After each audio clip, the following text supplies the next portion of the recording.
So while we're talking about your strengths, can you tell me about your employment history?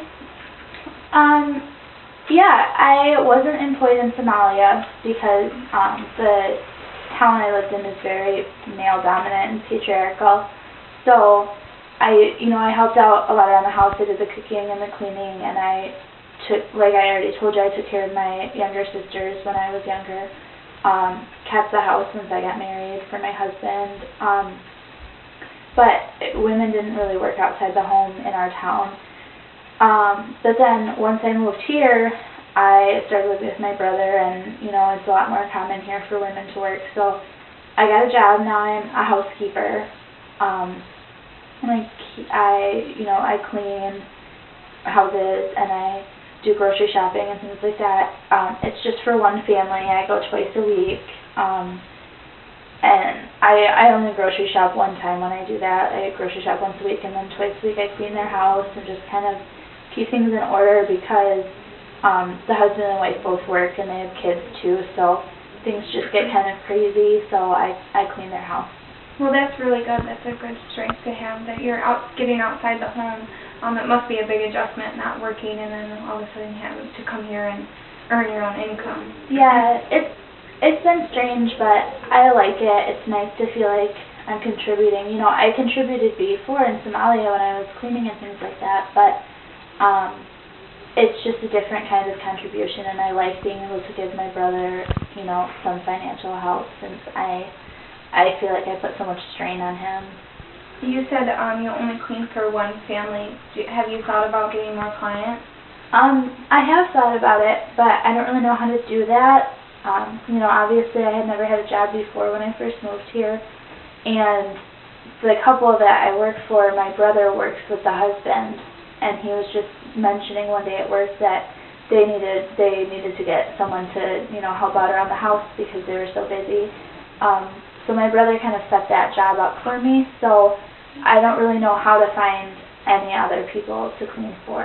Well, maybe we can help you set up with some other people or in contact with other people. How does your brother feel about you working?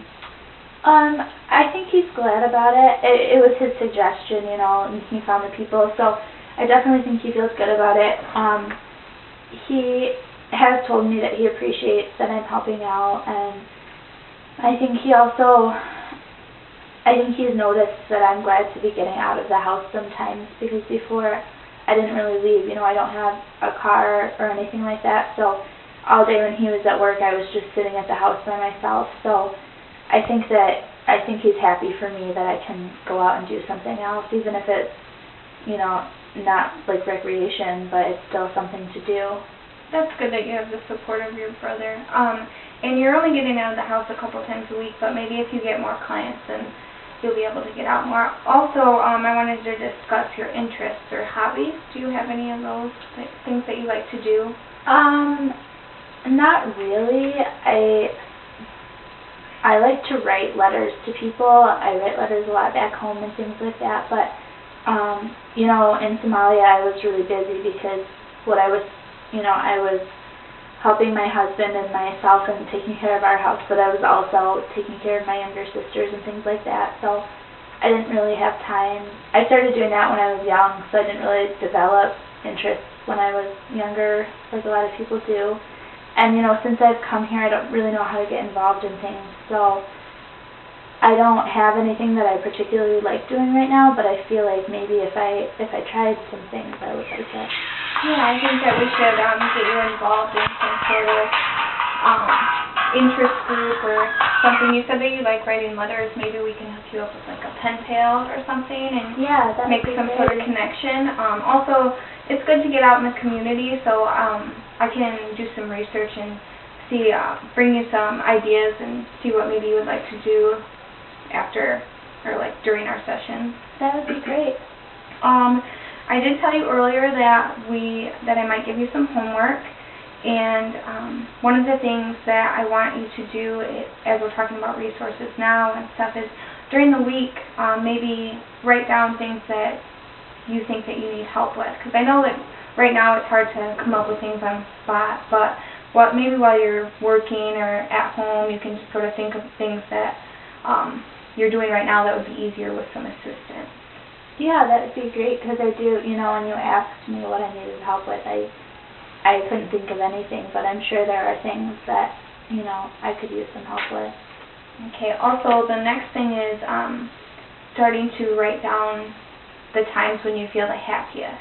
Because you did say that you've been diagnosed with depression and you feel down a lot, but I'm sure that maybe there's some times that you do feel up during the week, and I think that it would be good for you to track those times so then we can expand on you feeling better than, like, instead of feeling so bad throughout the week. Okay, yeah, I can do that. Okay, and lastly, maybe trying to open the lines of communication with your brother. You've said that you feel like a burden, and even though he has told you that he appreciates what you're doing, maybe letting him know how you feel, or asking him if there's anything else you can do to contribute. Does that sound okay to you? Yeah, I can try to do that. It might be kind of hard because we've never really talked about our feelings. Our family didn't ever really talk about that kind of thing when we were growing up, and, you know, where I come from, a lot of times the men are very, just kind of, they try to be very masculine, and they don't think it's masculine to talk about feelings or thoughts, so I've never really heard him talk about his feelings, and he's never really wanted to hear about mine, so it might be kind of difficult, but I can try it. Okay. Well, it's good to try. Even if you aren't comfortable right away talking about, like, your real inside feelings about your depression or sort of things with him, maybe if you just discuss, like, I really want to help around the house, something, I don't know, something to just open up to him a little. And also, throughout, we have 6 weeks of sessions, and if you ever want to bring your brother in to talk, and maybe I can be like a moderator so he doesn't feel as though he's pressured to talk about his feelings, you could always suggest that. Okay, that would be really good, probably. I just need you to let me know ahead of time if you were going to do that so we can prepare. Okay. So we're coming to the end of our session. How do you feel about our agency and meeting with me? So far I feel good. I feel like, you know, you're very welcoming, and everyone was really nice, the receptionist and all of that. And I feel like it was a lot more structured than things I've had in the past, like you giving me the homework assignment and things like that. I feel like you're more invested in it, not just sitting here and, like, listening and nodding. So I'm excited to maybe get some help. Well, I'm glad that you feel comfortable. I'm looking forward to meeting from here on out. We have an appointment next Tuesday at 9, just so you remember. But also, if you ever need anything throughout the week, I'll give you my card and you can call me, and I can see what I can do to help you out until then. But other than that, it was really good to meet you, and I can't wait to see you next week. It was nice to meet you too. Thanks.